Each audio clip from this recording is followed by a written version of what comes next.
On va espérer qu'il s'accroche à moi comme il s'accroche à la vie, ou qu'il s'accroche à la vie comme il s'accroche à moi, hein? Oh, il est courageux. C'est un courageux. Mon pépé. Bon, qui c'est qui va venir tapoter à ma fenêtre? Inquiète, la propriétaire culpabilise. Elle croit avoir entendu gémir un animal quelque part dans le fond du jardin. Et vous l'entendiez pas, il n'y avait pas de miaulement comme ça, là? J'avais l'impression d'entendre un chat pleurer, mais... Mais oui, mais voit c'est pas ce qui difficile, se hein, passe, bien ouais. sûr. Bien sûr. Ma voisine l'avait aperçu passer, mais elle s'était rendue compte de rien. Attends, mon bonhomme, tu bouges pas. Tu t'en vas pas. On attendez, hop, pardon. Non, Oh, oui, bon, j'ai cherché un peu d'oxygène. On va essayer de le mettre sous oxygène, mais chez le chat, c'est pas toujours évident. Non, là, il est pas bien, le chat. Hein. Je suis pas très, très optimiste. Parce que visible, je pense qu'effectivement, il a pu rester longtemps dans un coin et que son état s'est dégradé au fur et à mesure. Donc, plus on intervient tardivement, plus on a de risques que, malheureusement, l'issue soit fatale. Mais il a 4 ans, donc ça vaut la peine d'essayer. Dans sa voiture, Hélène a toujours une petite bonbonne d'oxygène, au cas où. C'est bien, monsieur. Bravo. Ouais, c'est bon. Voilà, il s'est calmé un peu. Oui. Voilà, si vous pouvez tenir ça. Monsieur tient la perfusion. Et moi, je vais appeler la clinique. D'accord? Le but, c'est de maintenir l'animal en vie, le temps de le transporter dans une clinique vétérinaire, comme les pompiers le font avec les hommes sur les accidents graves. Nous, notre rôle, c'est de stabiliser l'animal. Hein. Bien sûr, à domicile, on ne peut pas tout faire. Mais d'un autre côté, il est toujours préférable que l'animal soit transporté dans de bonnes conditions et avec moins de stress. Hein. Ce sont les propriétaires qui vont devoir transporter le chat. Il ne faut pas rouler comme des fous. Hein. L'urgence, c'est pas la précipitation. Parce que si vous avez un accident, après, c'est fini pour votre chat. Hein. Attends, mon pépère. Ça y est, la clinique est prévenue, le chat va pouvoir être évacué. Est-ce que vous pouvez démarrer la voiture, monsieur?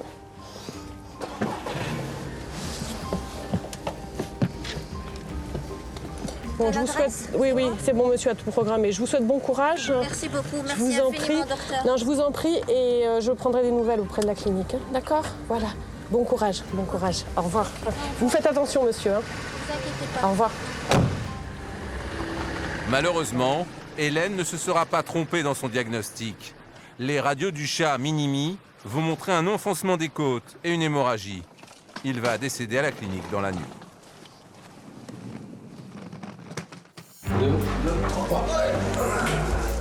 Comme Hélène, ils sont 17 000 vétérinaires en France. Pour la plupart, ils ont fait plus de 7 ans d'études pour exercer un métier qui était leur rêve d'enfant. C'est une belle petite peluche, hein? Ils réalisent plus de 100 000 interventions chaque année. Leur job, sauver des vies et aussi rassurer des propriétaires passionnément attachés à leurs animaux. Voilà, au moins on l'a soulagé pour ce soir. Non, ça va aller mieux. S'il arrive quelque chose à mon chien, c'est dramatique, c'est mon 5e enfant.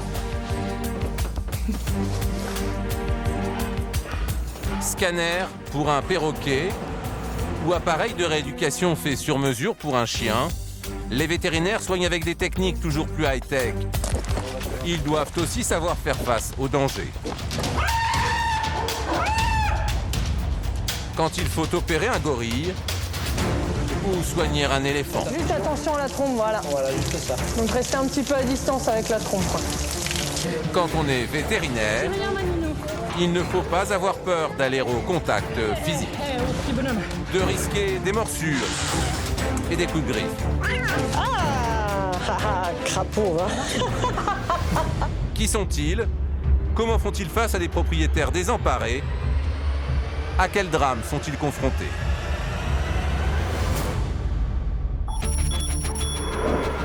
Retour au central d'appel des urgences vétérinaires de Montrouge. C'est un chat, vous m'avez dit, hein? Et si vous voyez que ça dégénère, vous me rappelez quelle que soit l'heure. Le standard ne s'arrête jamais, même en pleine nuit. Il faut vraiment la surveiller parce qu'il faut voir comment ça évolue. Hein. Dès qu'on a un vétérinaire de libre, ce qui ne devrait pas tarder, on vous l'envoie, madame. Je mets Alfortville. On n'a pas de quotidien, il y a toujours de l'action. Michael est vétérinaire urgentiste depuis 10 ans. On ne sait jamais, en partant en intervention, sur quoi on va tomber, ce qui va se passer. C'est jamais la routine, voilà.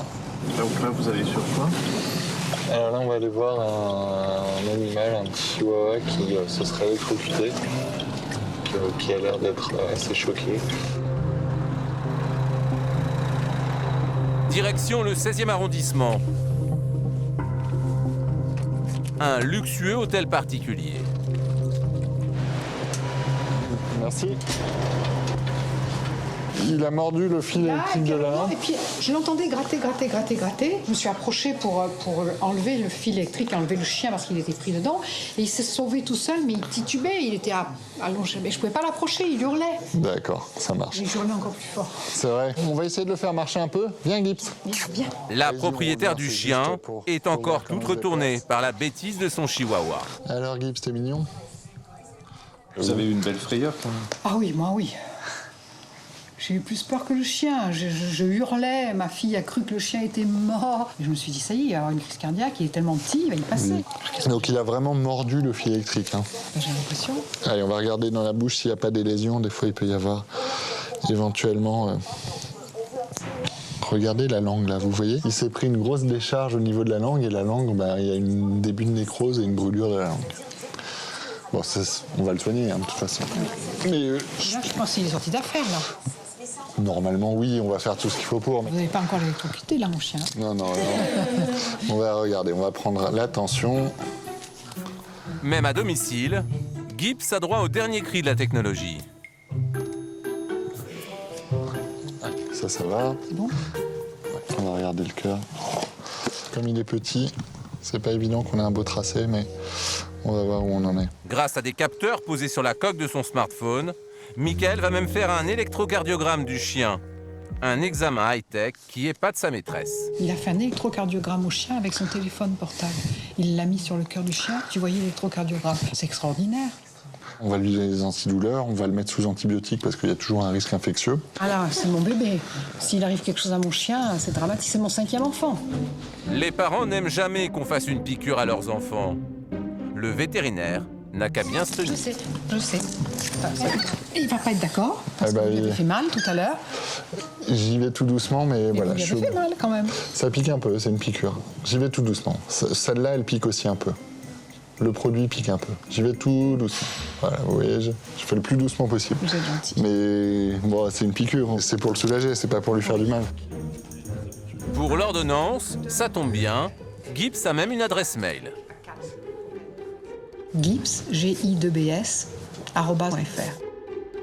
C'est son adresse mail à lui. Oui, c'est un champion. Hein. Il a gagné plein de coups, plein de médailles. Il a fait plein de concours. Puis j'ai arrêté parce qu'on est déplacé dans toute la France entière. L'essence, la voiture. Oui. Et il a un carnet à son nom. Ah, mais c'est... C'est son carnet de santé et passeport. Je vous laisse, le total fait 143. Michael, lui, a droit à un petit pourboire. Cherchez pas la monnaie, ne quittez pas. Merci. C'est gentil d'être venu si vite. Eh ben, écoutez, merci. Merci beaucoup. Allez, au revoir et bon retour. Cette fois-ci, l'intervention s'est révélée bénigne. La propriétaire est rassurée, mais parfois les vétérinaires à domicile doivent faire face à de véritables drames humains.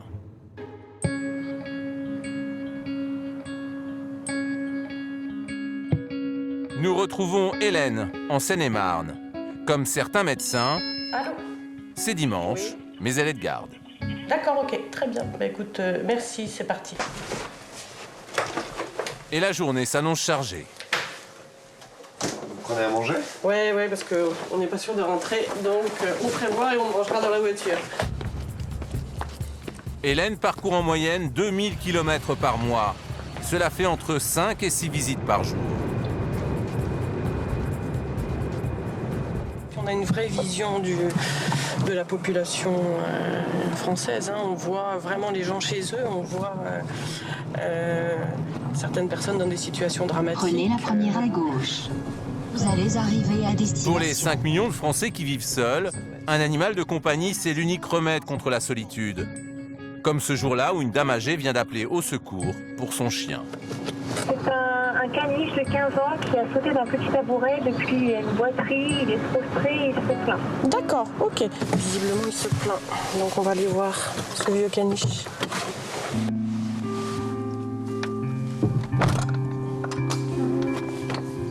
Bonjour madame. Bonjour. Docteur Létard. Il est tombé, c'est ça? Il bougeait sur le tabouret que vous m'avez là. Ouais. Et depuis, il bouge plus. La propriétaire du caniche a 80 ans. Son mari est à l'hôpital depuis 2 mois. Ah oui. Le caniche, chiffon, est très maigre et très faible.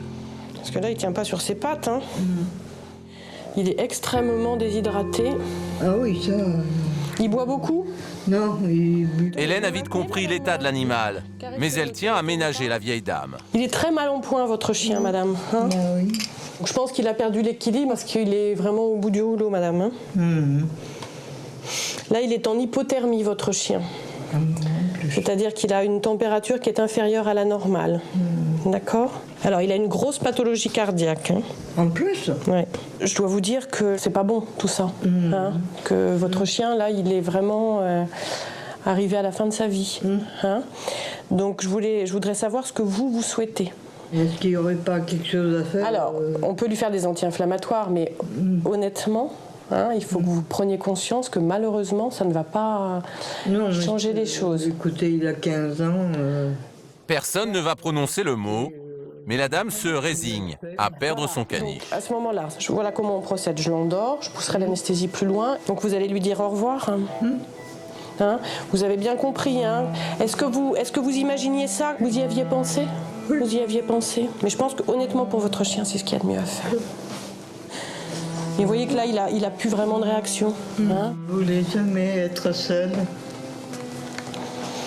Oui. Vous voyez dès que je partais de la chambre. Chiffon. Il s'appelle Chiffon. Oui. Parce que quand je l'ai eu, dès que je sortais le balai, il se mettait à 4 pattes sur le balai. Ah, c'est vrai? Du coup, on l'a appelé Chiffon. Hein, vous l'avez eu tout petit? Il avait 3 semaines. Ah oui. Hélène va faire une première injection pour endormir l'animal. Ça va aller? Donc vous ne souhaitez pas le revoir? Non. Donc je l'emmènerai et je vous appelle après pour les papiers. Oui. Hein, d'accord? Ça va aller? Oui. Bon courage, madame. La dame ne souhaite pas assister à l'injection fatale.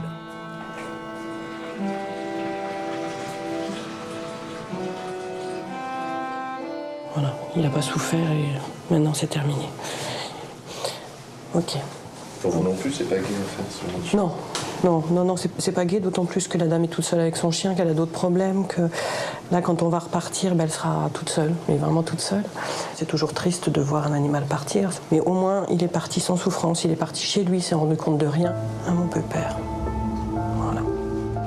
En cas d'euthanasie, la procédure est toujours la même. La vétérinaire a avec elle une housse mortuaire avec un numéro d'identification. Et pour des raisons d'hygiène, on est obligé. Est-ce qu'elle souhaite? Hop. Chiffon sera ensuite incinéré. Hélène a l'habitude de ce genre de situation. Le cas de l'animal réglé, elle n'oublie pas de songer aussi à sa propriétaire. Votre médecin repasse cet après-midi, hein, parce que c'est important qu'elle vous voie quand même. Hein? Bon, bon courage en tout cas. Je vous en prie, au revoir. Mais c'est toujours dur, surtout, voilà, on sait qu'elle est toute seule là. Ceci étant, on sait que le chien, voilà, il était au bout du boulot, donc ça aide quand même. Voilà, quand c'est un jeune chien, c'est plus compliqué. Vétérinaire, c'est parfois donner la mort, mais c'est aussi souvent donner la vie. Direction un parc animalier dans le centre de la France, le PAL. C'est l'aventure que vit Rose-Marie. Passionnée d'exotisme et d'animaux sauvages, elle est aujourd'hui vétérinaire dans ce parc avec sous sa responsabilité plus de 600 animaux. Toutes sortes d'espèces, des fauves aux herbivores. Quand on est tout seul, c'est des fois un peu Un peu dur, mais bon, ça se fait. Donc du coup, ça fait des journées assez longues, ma foi. Mais bon. Ce matin, elle commence par prendre des nouvelles d'une panthère qu'elle a mise au régime. Attention à vous.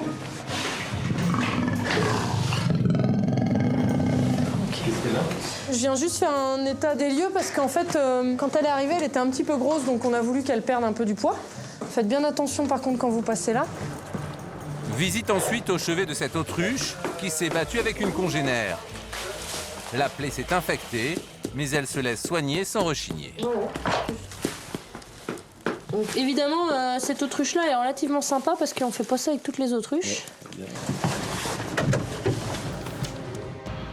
Aujourd'hui, c'est une éléphante qui préoccupe Rosemary. Nina, 19 ans, attend un éléphanteau depuis 22 mois. C'est la plus longue gestation de tous les mammifères. Faire naître un éléphanteau, c'est une belle expérience pour une jeune vétérinaire. Pour Rosemary, ça va être aussi un baptême du feu. Ouais, on m'a dit ça tout à l'heure. Salut Maninou! Ça va ma belle? Rosemary est aux petits soins avec l'éléphante. Hey louloute! Salut toi! Tu viens? T'as pas envie ce matin? Hein? Une naissance, ce n'est jamais simple. Et dans le cas de Nina, il y a une complication. Elle n'a pas qu'un seul petit, elle en a un autre qui est mort fin 2010 et qui n'a pas été expulsé. Et depuis, en fait, on ne sait pas trop où ça en est.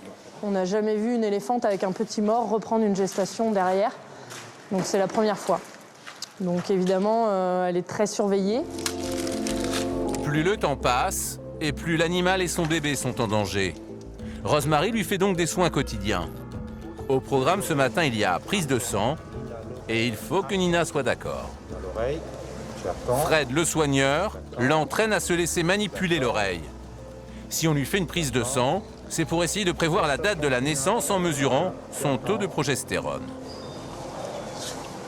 Ok, ça va être bon, Fred. C'est bien, ma cocotte, ouais. Alors? C'est compliqué de faire une prise de sang sur un éléphant? Ça dépend des jours. Il y a des jours où ça vient relativement bien. Il y en a d'autres où c'est moins facile. Après, Nina commence à en avoir marre parce que ça fait depuis le 20 janvier qu'on lui fait des prises de sang tous les jours. Donc c'est vrai que c'est répétitif et que du coup, ils aiment pas trop ça, quoi. C'est bien, ma cocotte. 2 heures plus tard, Ça tombe bien, j'ai les résultats de Nina en même temps. les résultats de la prise de sang du matin arrivent. 1,45 et 1,95, donc c'est pas pour ce soir. J'aurais bien voulu, mais c'est encore beaucoup trop. Le taux d'hormones de l'éléphante est encore trop haut. Elle n'est pas prête d'accoucher. À l'éléphanterie, tout le monde est un peu déçu. 1,45, 1,95. Donc ce sera pas pour ce soir. On attendra. Eh ben c'est ça, exactement. Je vais prévenir Fred. Je vous ai envoyé 1,45 hier, 1,95 aujourd'hui. On a toujours ce risque que plus on attend et plus il prend du poids. Et ça nous stresse un peu. L'angoisse commence juste pour Rosemary, car le feuilleton de l'accouchement de Nina ne fait que commencer. Les animaux sauvages en captivité, c'est toujours un casse-tête pour les vétérinaires.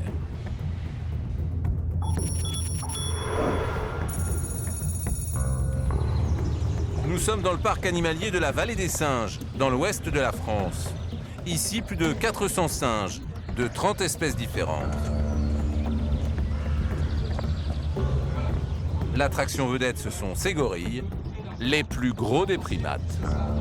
Un gorille, c'est polygame, ça vit en harem, donc c'est à chaque fois un seul mâle adulte, hein, donc bien sûr monsieur en face de moi. Voilà le mâle dominant, Yaoundé, 200 kilos. Non loin de lui, il y a une des femelles, Moseka. Et sur son dos, son petit dernier, Mawete, 2 ans. Dans ce parc, le jeune gorille semble en sécurité. Pourtant, il pourrait très bientôt être en danger, car l'autre gorille mâle du zoo pourrait s'en prendre à lui.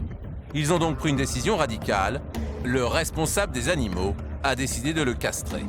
Qu'est-ce qui est le plus acceptable? Vivre dans un groupe de gorilles en étant castré, donc en étant un individu entre guillemets pas normal, ou bien être entier mais vivre seul, ou vivre avec d'autres mâles avec lesquels il va falloir se disputer tous les jours parce que justement il y a ces hormones et qu'on veut être le dominant en affrontant les autres gorilles mâles. Qu'effectivement, la castration, c'est peut-être un mal pour un bien. Ouais. Ce matin, tout le personnel du parc est sur le pont. En première ligne, il y a Chris, la vétérinaire. Elle est venue avec tout son matériel.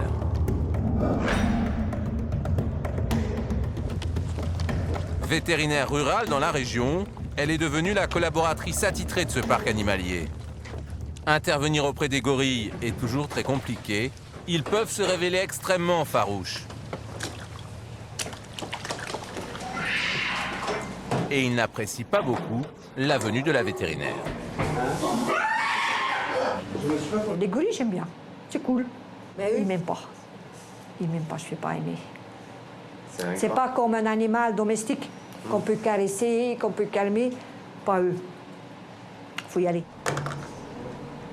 Avant que Chris puisse opérer le gorillon, il va falloir l'endormir, ainsi que sa mère. Le directeur du parc prépare des fléchettes hypodermiques. C'est lui qui va avoir la lourde tâche d'anesthésier la maman. C'est moi qui tire, parce que moi je travaille pas avec les animaux. Et il ne faut pas que les animaliers aient un mauvais contact, une mauvaise expérience avec leurs animaux. Si les animaliers ou même Jean-Pascal s'amusent à tirer les animaux, ils ne pourront plus jamais leur approcher. S'ils leur prennent un médoc ou des choses comme ça, ça devient un peu compliqué, quoi. Donc moi je suis le méchant. Face aux gorilles, il faut tout prévoir pour ne pas mettre en danger la vie du personnel. Il y a toujours de l'imprévu, c'est des animaux, c'est des gros animaux, des animaux dangereux. Là, en captivité, quand on les menace avec un fusil, même s'il est hypodermique, ils vont jouer leur vie, ils pourraient nous agresser. Voilà, c'est chargé, c'est réglé sur 2 mètres, la sécurité est mise, la lunette fonctionne, le point rouge, impeccable, on y va. Le directeur prend son rôle de méchant très au sérieux. Les cages des gorilles sont juste au-dessus. La maman et son petit sont très nerveux. Ça va pas être très facile. Elle sent un danger et s'agite. Il faut faire preuve de beaucoup de patience et surtout de calme. Elle essaye d'impressionner l'intrus et ça marche. Une première fois, le directeur renonce.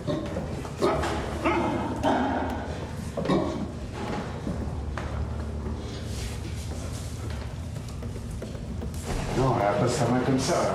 Je veux pas faire le tour, je suis courageux quand même, mais...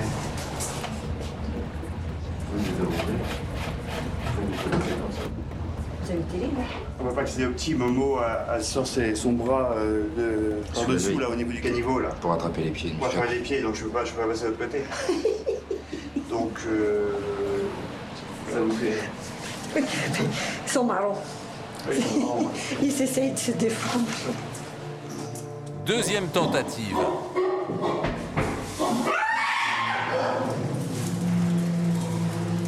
Allez, Momo, viens là.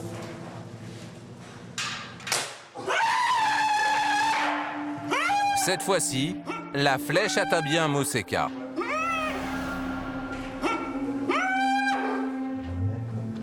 En théorie, le produit met 10 minutes à agir. Il faut attendre. On a regardé l'heure? Ouais, 6h12. Non?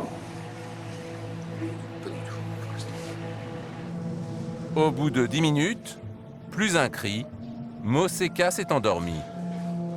Chris et son équipe vont pouvoir s'occuper du petit Mawete. Pour attraper un petit gorille de 2 ans, il faut 3 soigneurs et c'est sportif.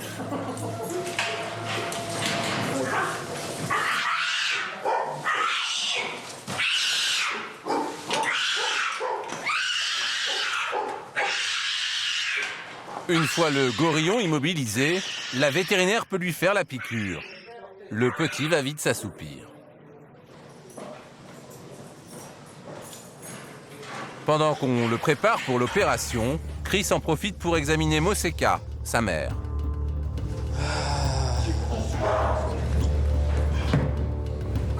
On a juste fait un petit test pour vérifier qu'il n'y a pas de tuberculose, parce que ça c'est une obligation. Et puis on lui a fait une prise de sang pour vérifier aussi que tout va bien et qu'il n'y a pas de... Elle est en bonne santé? Reste à peser l'animal. Cela fait 1 an que ça n'a pas été fait. 87 kilos. 100 moins 13. C'est un poids de force. Elle est bien là. Attends, faut que je fasse une photo. Elle est jolie, là. Là, elle est bien là. Une petite photo souvenir. Et tout le monde se dépêche de transporter l'animal dans une autre cage. Sous l'œil du grand mâle. Ouais, grand. Moseka peut se réveiller d'une minute à l'autre. Chris peut enfin s'occuper du jeune Mawete. On va faire un petit contrôle. Il a encore tous ses dents de lait. Les gorilles ont 32 dents, comme nous. Et c'est quand même impressionnant, un bébé comme ça. Hein. Là, les mains. C'est joli, hein. Vous trouvez ça joli? Oui. Non, vous trouvez pas? Si. C'est les petits pieds, là. Ils sont un petit peu sales, à pas la vie. L'opération peut débuter. On voit qu'il est battu, là, les testicules. L'opération consiste à faire l'ablation des testicules. Mais il y a un problème. Il se réveille, hein. L'animal se réveille en pleine opération. Il est toujours difficile de doser le produit anesthésique. Chris doit le repiquer. Il faudrait pas qu'il se réveille complètement.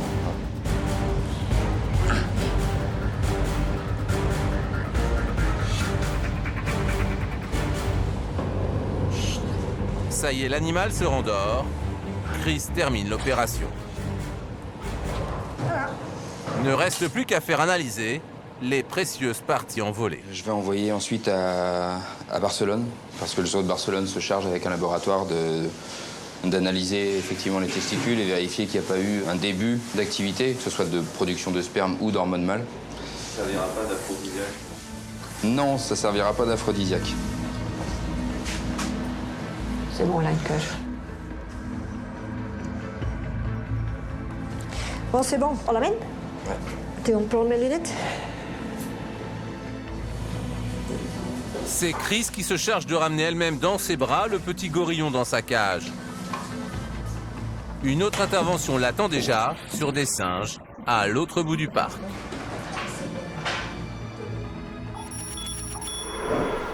Retour à l'éléphanterie du parc animalier Le Pal.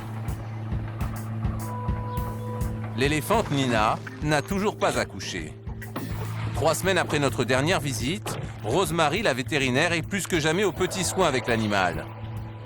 Après une longue période de yo-yo, son taux d'hormones est enfin descendu en dessous du seuil, qui annonce une mise bas imminente.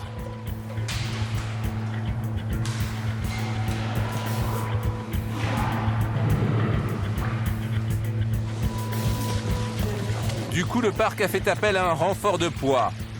Thomas Hildebrandt, chercheur vétérinaire allemand spécialisé dans la reproduction des éléphants. Il intervient dans le monde entier sur les naissances à risque. Voilà, Nina. C'est nous, ok? Super, ma nénette. Il commence par faire une échographie. À travers 3 cm de cuir, Thomas peut examiner le futur bébé. La tête est vers le bas, c'est bon signe. À cause de sa grande taille, il aperçoit seulement des parties du fœtus. On le voit bouger. Le bébé est vivant, il n'est pas hyperactif mais il bouge. Oui, et elle a mal. Conclusion de l'écho, il est en position, il est prêt à faire feu, il est vivant. Et Nina est irritée et gênée. Donc du coup, il y a sûrement des contractions et ça travaille. C'est peut-être pour aujourd'hui, mais avec Nina, Rosemary s'attend à tout. Thomas a mis au monde plus de 30 éléphantos dans sa carrière, mais celle-ci n'est pas tout à fait comme les autres. C'est un cas unique. Je n'ai jamais vu ça chez les éléphants. Une éléphante, de nouveau enceinte, alors qu'elle a un bébé mort dans le ventre. Je pense qu'on va apprendre beaucoup si on arrive à faire naître avec succès l'éléphanto. Ce sera très utile pour l'étude des éléphants. À la fin de la journée, Rosemary met tout le monde dehors. Les pachydermes peuvent détecter une présence humaine de très loin. Nina doit être tranquille pour mettre bas. Le moindre dérangement peut la bloquer. Pour suivre les opérations, Rosemary a mis en place une surveillance vidéo. À tour de rôle, toute l'équipe se relaie pour épier Nina. En début de soirée, Fred, le soigneur de chez lui à 5 km du parc, ne quitte pas l'éléphant des yeux sur les 6 caméras de surveillance. Et donc là, on tourne avec toute l'équipe et tous les 3 heures, on se relie à observer Nina. Dans un autre bureau à 300 mètres de l'éléphanterie, Rosemary et Thomas prennent le relais. Ils épient chaque mouvement de Nina, la moindre agitation qui serait signe de contraction.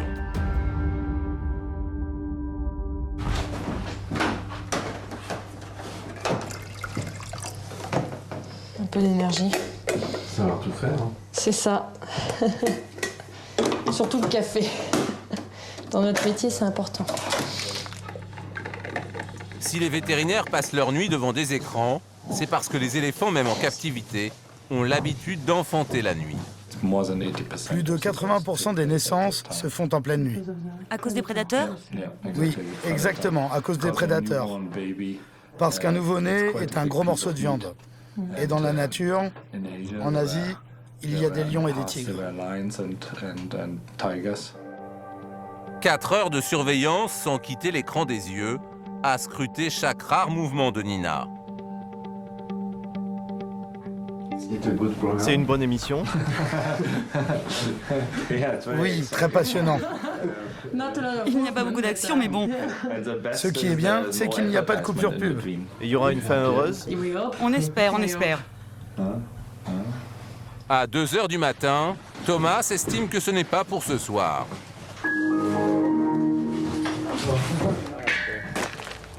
La surveillance est levée. C'est sans compter la malice de Nina. Au petit matin, l'éléphante a réservé à tout le monde une surprise. Un tout petit éléphanteau. Il s'appellera Tom. Elle a accouché en cachette, dans un recoin, à l'abri même du regard des caméras de surveillance. C'est vraiment une surprise. Et en plus, Nina est parfaite. Elle n'est pas agressive. Elle le protège bien. Elle fait tout parfaitement. C'est très bien, c'est super. Elle est calme et puis elle s'en occupe super bien. Enfin, elle a un très bon comportement. Donc ça, c'est déjà bien. Nina, pourtant, a alors un drôle de comportement. Elle gratte le sol à quelques centimètres de la tête de son bébé. Chacun retient son souffle. Quand en fait elle envoie le sable comme ça, c'est parce qu'elle a mal et qu'elle veut pas taper dans le petit. Donc elle décharge en fait sa, entre guillemets, sa douleur sur le sable et pas sur le petit. Donc c'est très bien. Parce qu'il y a des mères comme ça qui tuent leur petit assez rapidement. Mais ce qui inquiète Rosemary, c'est l'éléphanteau. Il n'arrive pas à se lever. Normalement, il doit marcher 30 minutes après la naissance. Il fait beaucoup d'efforts et s'épuise. Il peut en mourir. Pour lui porter secours, il va falloir isoler Nina de son petit. Un soigneur est chargé de l'attirer dans une autre cage avec quelques fruits. Super, ça, Nina.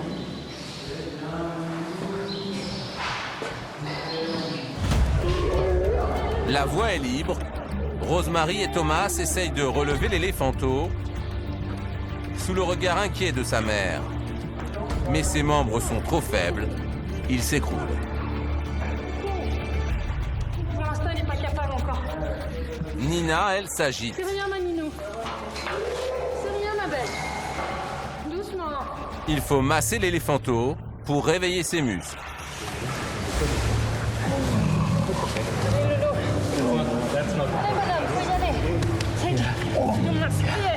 Au petit bonhomme. On va passer la tête. Nico, Annie, tu peux venir vers l'avant. D'autres soigneurs sont appelés à la rescousse. Le corps à corps va durer plus de 2 heures. Allez, Loulou.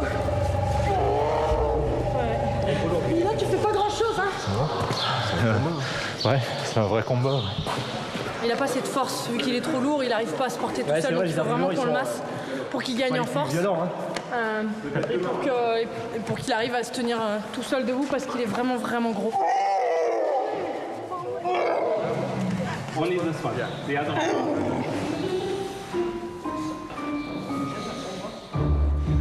Finalement soutenu et escorté par les soigneurs, Tom va réussir à faire ses premiers pas. Première longueur.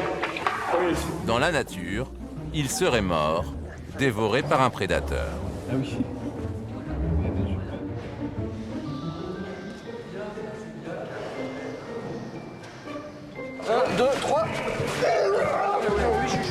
Il faut passer à la pesée. C'est un gros bébé. Il va partir en arrière. Là. Il fait 154 kilos à peu près. C'est une belle bête. Là, ça va, il se tient bien. De mieux en mieux. Il faut qu'il y arrive, quoi, parce qu'il va s'épuiser aussi au bout d'un moment. Donc, voilà. Et il faut qu'il arrive à téter en plus, donc il faut qu'il soit debout. Mission accomplie pour Rosemary. Nina rejoint son bébé. Il ne leur reste plus qu'à apprendre à se connaître. Une scène qui émeut toute l'équipe.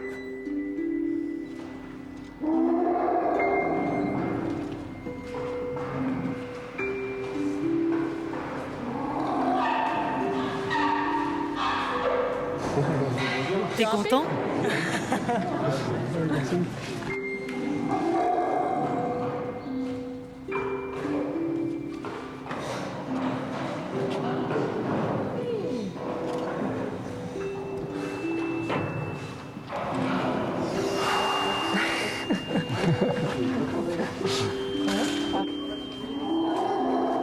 Alors on vient de les remettre ensemble et puis du coup le petit est tombé, s'est relevé, donc c'est vraiment chouette. Et puis là Nina va vers lui, donc c'est bien. Il faut maintenant qu'il tète pour prendre de l'énergie, mais il sait qui est sa mère, donc c'est vraiment, vraiment bien. Pas de traces de fœtus mort dans le placenta. Selon les derniers examens, il semblerait qu'il se soit momifié avec le temps dans le ventre de la mère. Pour sa première naissance, Rosemary a droit aux félicitations du directeur du parc. Nina jusqu'au bout, hein. Grosse surprise. Top. Grosse surprise, on n'a rien vu. Thomas, à 2 heures, on s'est dit on va se coucher. Merci, hein. Bravo. Donc, Good job. Il est énorme. It's a big one. It's a big, yes. Your job is... Votre boulot est fini?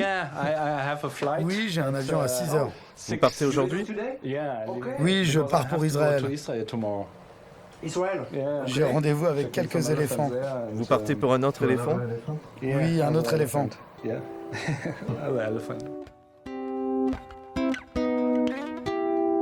Rosemary doit maintenant veiller sur son nouveau pensionnaire. Et elle n'est pas au bout de ses inquiétudes. Évidemment, il va falloir se concentrer sur le petit et espérer qu'il tète et qu'il trouve ce qu'il faut. C'est jamais fini. Non, c'est jamais fini. C'est ça. Le petit Tom a mis du temps à apprendre à téter. Il a maigri, mais un mois après, il va bien. Et ses sorties sont l'attraction du parc.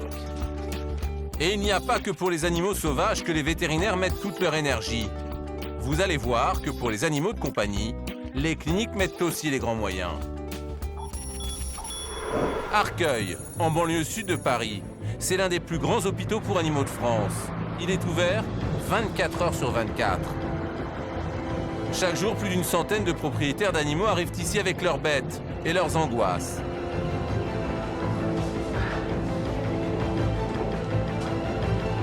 Ce qu'ils viennent chercher, ce sont des vétérinaires de pointe. À Frégis, on opère au laser les chiens qui respirent mal, avec la même technologie que pour les humains. Même les oiseaux ont droit à ces techniques sophistiquées. Les vétérinaires les manipulent avec du matériel médical, destiné normalement à la pédiatrie. Ces équipements dernier cri peuvent faire des prouesses, mais ils coûtent aussi une fortune.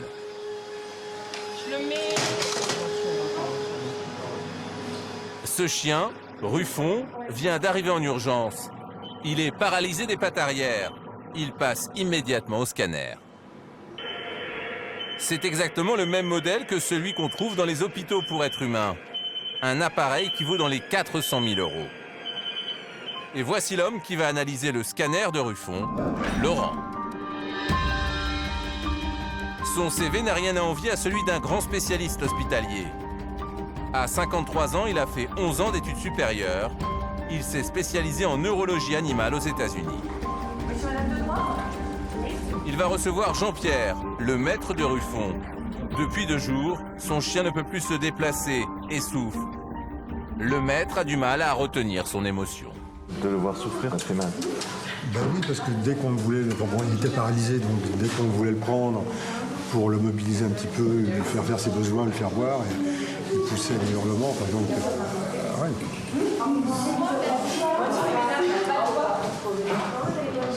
Il y a des émotions aussi.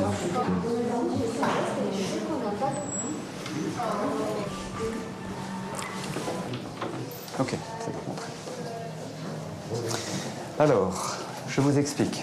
Le scanner révèle qu'on a bien une hernie discale. Alors ici, il y a cette masse blanche qui fait que la pauvre moelle épinière n'a plus que même pas 50% du diamètre normal, et ce qui explique tout à fait la paralysie du chien. Malheureusement, vous êtes au bout de ce que peut faire d'un point de vue médical conservateur.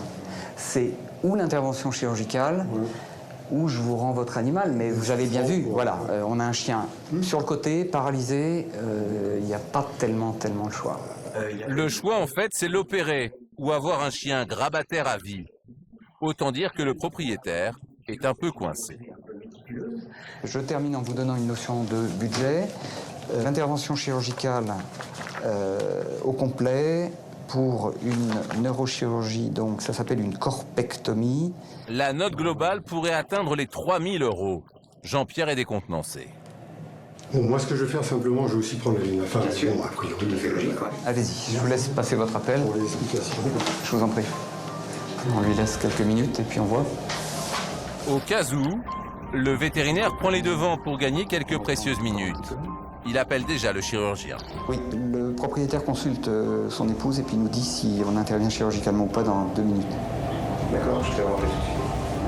Une dizaine de minutes plus tard... Oui, bien sûr. À partir du moment où il souffre, en plus, il n'y a pas trop d'hésitation. Ok, donc on intervient ? Oui, tout à fait. D'accord, ok, il y en a pour 1h30 au bas mot. Meilleur des scénarios, le chien est sortant dans 48 heures. S'il y avait un souci pendant l'intervention ou quoi que ce soit, on a vos coordonnées de toute façon. Jean-Pierre est à peine parti que son chien est déjà au bloc. La balle est maintenant dans le camp de Cyril, 40 ans, un chirurgien spécialiste des opérations délicates. Il est à 100% dans sa mission, comme il le serait avec des êtres humains.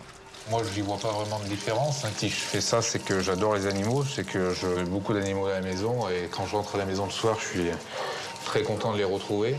Une vie animale ou une vie humaine, c'est bête à dire, mais franchement, je ne fais pas de différence, quoi. Menée sur la moelle épinière, l'opération de Ruffon est particulièrement difficile, d'autant que le patient est âgé. Là encore, la technologie est dernier cri. L'opération va être menée par endoscopie, à l'aide d'une mini-caméra introduite dans le corps de l'animal.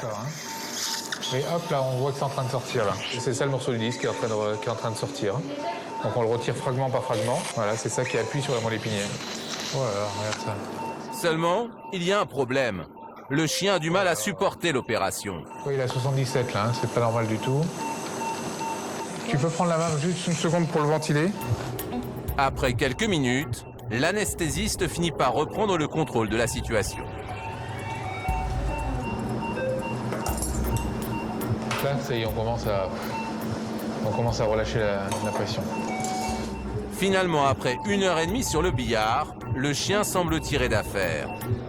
Sur les images scanner, avant et après l'opération, on voit que le morceau de disque qui comprimait la moelle épinière a bien disparu. Ruffon va passer la nuit ici, dans la salle de réveil, sous surveillance. Le pronostic est encourageant.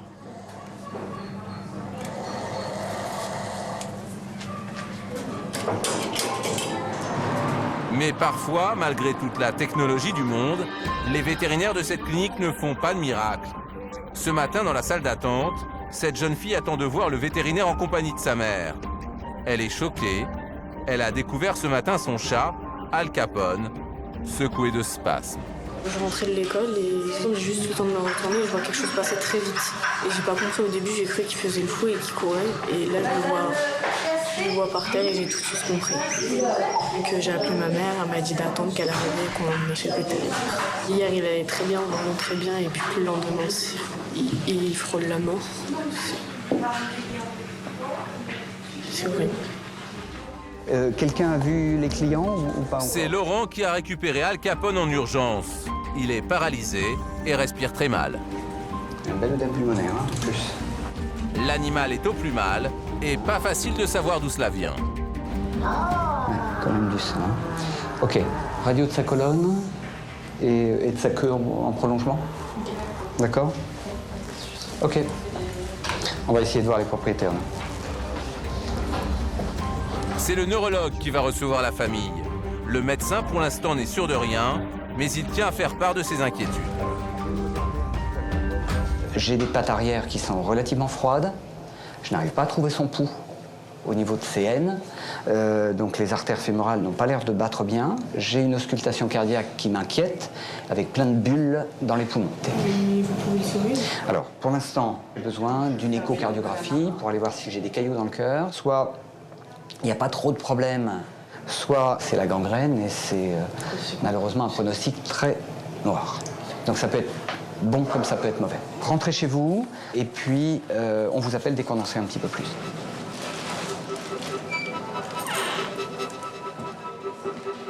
C'est quelque chose d'affreux de se dire qu'il peut y avoir une fin très mauvaise. C'est très brutal.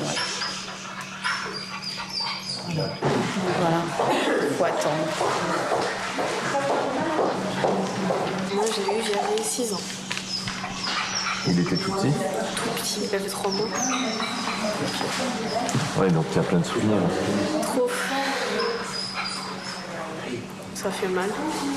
J'espère juste que, comme a dit le vétérinaire, on espère qu'il y ait un grand pourcent de chance qu'il survive. Et que ça soit pas si grave que ça.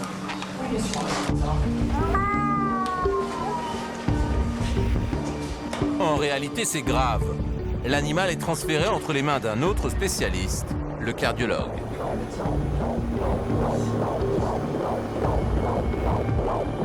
On voit d'emblée qu'il y a des petites modifications au niveau de son cœur, une grosse dilatation de son oreillette. Là, il est tranquillisé? Non, il n'est pas bien. Son diagnostic est clair. Al Capone a bien une malformation cardiaque. Laurent, t'as 2 secondes? Je viens de voir ton petit minou. Donc qui a un début de cardiopathie, mais à mon sens suffisante pour expliquer sa thromboembolie. Et au niveau cardiaque, je vais lui mettre son traitement. Tu lui mets son traitement. Ouais, ok. D'accord, ok. Donc je vais contacter la propriétaire après. Très bien. D'accord. Le pronostic n'est pas encourageant. Reste à l'annoncer à la maman et à sa fille. Il y a bel et bien malheureusement une cardiomyopathie, donc un problème de la musculature cardiaque. On a peut-être des chances de récupérer un animal en 1 semaine ou 2 totalement fonctionnel. Mais attention, on ne va pas lui changer son cœur pour autant, et le risque de récidive est quand même important sur un chat comme ça. L'alternative pour éviter des soins coûteux, c'est d'euthanasier l'animal. Donc, trouvez-vous la situation suffisamment grave pour dire je veux baisser les bras maintenant, ou est-ce qu'on se donne 24-48 heures avant de prendre la décision? On se donne 48 heures. D'accord, ok. Je vous en prie, bonne fin de journée. Au revoir. Au revoir, à demain. Voilà. Bon, donc elle a décidé de donner sa chance au chat. C'est aux gens de toujours prendre la décision finale. Parce qu'on a plutôt... On aurait tendance, en fonction de sa philosophie, la philosophie de chacun, de dire « Oh, celui-là, allez, hop, on dit au client, il n'y a aucune chance, on l'euthanasie. Celui-là, on insiste, alors que peut-être le propriétaire ne veut pas du tout insister. Mais c'est vrai que le langage, la communication propriétaire-vétérinaire est quelque chose qu'il faut cultiver, sur lequel il faut savoir jongler un peu des fois. Bien. Verdict pour Al Capone dans quelques jours. Mais le vétérinaire est pessimiste. Avec Ruffon, le chien noir qui est arrivé paralysé, il était plus optimiste. Nous retrouvons l'animal le lendemain de son opération. Il est entré en rééducation et il a le droit à une thérapie encore complètement expérimentale, la kiné animale.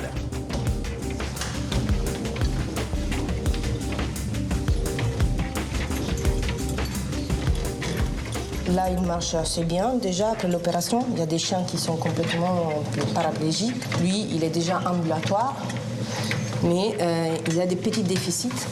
Et c'est comme ça qu'il va récupérer ses déficits plus vite. C'est pas un luxe. Ça devient aujourd'hui quelque chose de complémentaire pour l'aider à récupérer.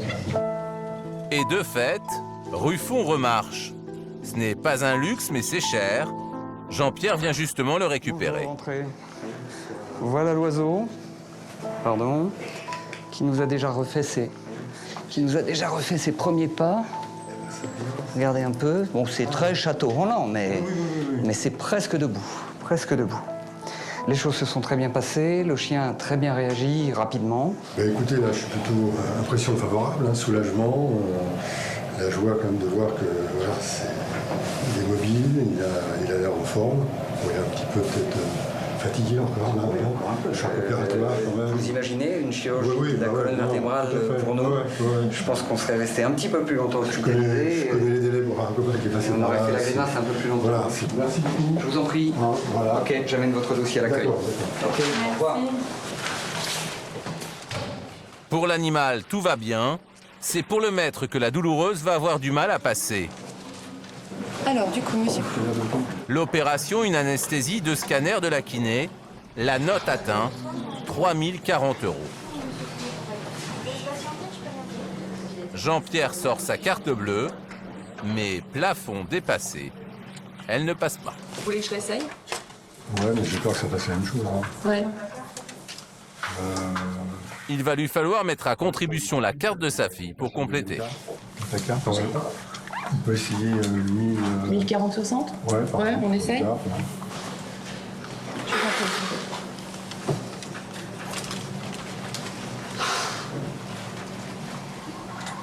C'est passé. Voilà, tout à fait. Jean-Pierre sacrifiera une semaine de vacances pour financer l'opération de son chien. C'est vrai que c'est douloureux, quoi. Mais bon, si on a l'animal, voilà, on s'engage à ce genre de... Je sais pas s'il va me rembourser la somme, hein. Je vais lui demander de monter un numéro de cirque. Hein, tu vas faire... En médecine humaine, comme c'est la sécu qui paye tout, on fait beaucoup attention quand on se fait opérer ou quelqu'un. Et voilà, on va reprendre des bonnes habitudes, on va remonter la voiture. Allez.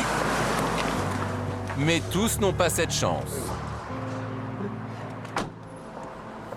Ce matin, la maîtresse d'Al Capone, le chat blanc, arrive à l'accueil. Elle vient chercher la cage de son chat. Une cage vide. Bonjour, j'ai oublié la cage de mon chat qui est décédé. C'était Al Capone. Et comment cette caisse?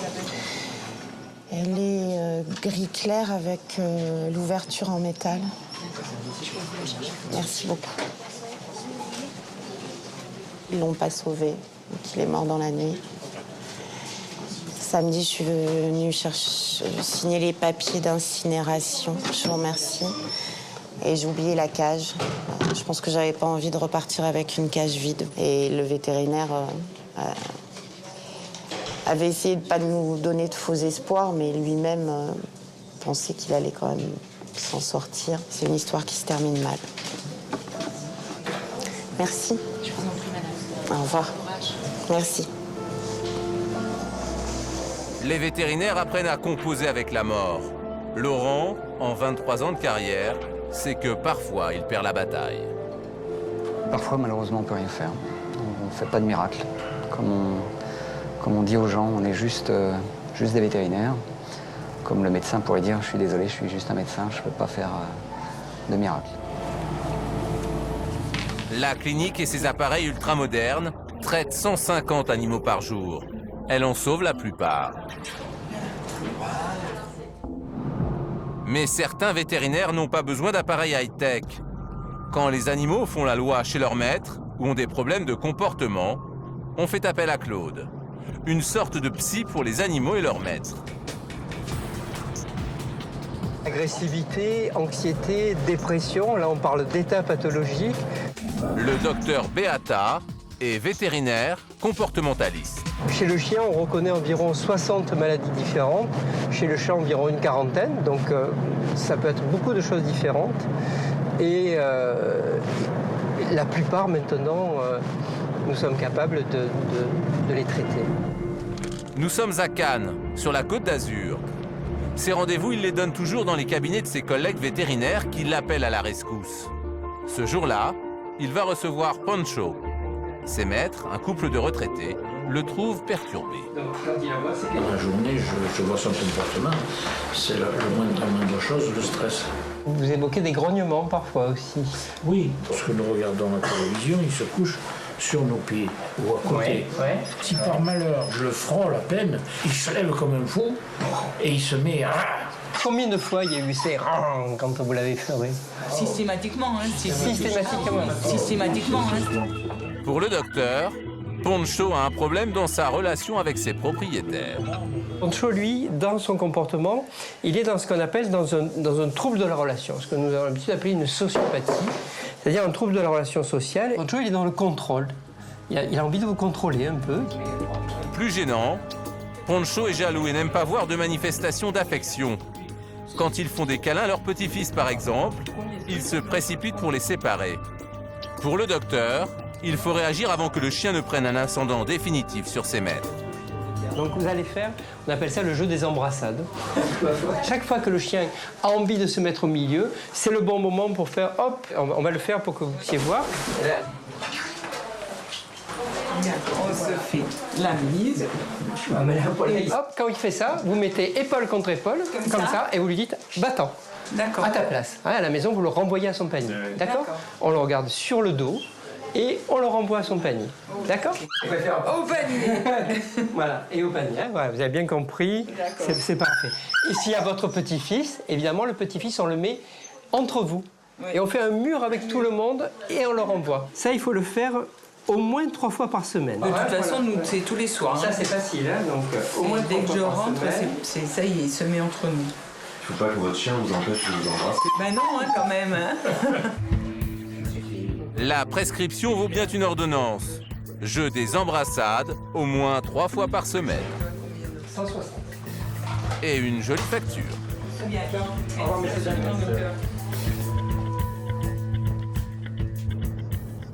Quand on est vétérinaire comportementaliste, on s'occupe de l'animal. Notre patient, c'est l'animal. Et évidemment, on n'a encore jamais vu de chien ou de chat venir sans ses maîtres. Donc on a besoin aussi de s'intéresser à la relation. Un autre rendez-vous l'attend déjà. Dans une clinique vétérinaire de Grasse, avec 2 petits clients a priori inoffensifs, Gucci et Hermès. Pour Christelle, leur propriétaire, c'est le rendez-vous de la dernière chance. Alors, comment ils sont ces chiens? Alors voilà, donc là c'est mon petit mâle, donc c'est Gucci, qui va avoir 3 ans. D'accord. Voilà. Et ma femelle Hermès qui a 1 an et demi. Donc c'est Hermès qui pose problème, dans le sens où elle fait tous ses besoins à la maison. Christelle habite dans un pavillon avec jardin. Et elle en a assez de voir sa chienne rentrer à la maison, exprès pour faire ses besoins. Mon mari m'a dit, si elle continue comme ça, il faudra qu'on la donne, il faudra qu'on s'en sépare. Donc moi j'ai pas du tout envie de ça. Donc je fais tout ce que je peux, ce qui est... Voilà, pour éviter ça. Hermès serait resté au stade anal. Heureusement, la science du docteur a réponse à tout. C'est-à-dire ce qui déclenche le fait de faire pipi ou le fait de faire les crottes, c'est la rencontre de la vessie ou du rectum plein, c'est-à-dire qui déclenche le signal il faut éliminer, et la rencontre avec le support habituel d'élimination. Quand ils sont cette texture-là, tac, ça déclenche ça. Elle n'a pas le bon repère. Donc il faut changer le repère. C'est là où c'est difficile parce qu'il faut aller effacer le disque dur un peu loin. Mais on y arrive. Le vétérinaire suggère la manière forte pour commencer. Enfermer la récalcitrante la nuit dans une caisse de transport pour animaux. Car un chien ne salit jamais la couche où il dort. S'il faut que pendant 6 mois, 1 an, elle passe ses nuits et vos absences dans la cage, on n'est pas dans de la maltraitance, et si c'est pour éviter qu'elle soit abandonnée, ou ça, c'est un vrai événement anxiogène pour les chiens, c'est bien mieux de le faire comme ça. Parce que vous ne pouvez pas rester comme ça. Hein? Le vétérinaire prescrit aussi un anxiolytique, comme pour les humains, pour aider Hermès à changer de comportement.